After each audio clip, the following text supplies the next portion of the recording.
श्री स्वामी समर्थ. श्री स्वामी चरित्र सारामृत अध्याय 18. स्वामीसूत.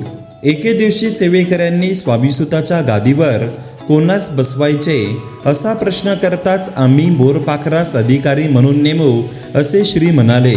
पण कोणासही बोध झाला नाही. मात्र काकूबाई दिसताच मोरपाखरा मोरपाखरा पाऱ्याची वीट आम्हास दे असे स्वामी म्हणू लागले. एके दिवशी काकूबाईंनी त्यांचा लहान मुलगा दादाबुवा यास आजारपणामुळे श्रींसमोर आणले असता बाळास आरोग्य प्राप्त होईल असा आशीर्वाद दिला. मुंबईच्या मठाची व्यवस्था दादाबुवांकडे द्यावी म्हणून श्रींनी ब्रह्मचारी बुवांबरोबर दादास पाठविले. पण उपयोग झाला नाही व त्या सकलकोटी श्रींजवळ आणताच श्रींनी भुजंगास पादुका दादाबुवांच्या मस्तकावर ठेवण्यास सांगितले. तसे करताच दादाबुवांचे देहबान हरपून हृदय परिवर्तन झाले.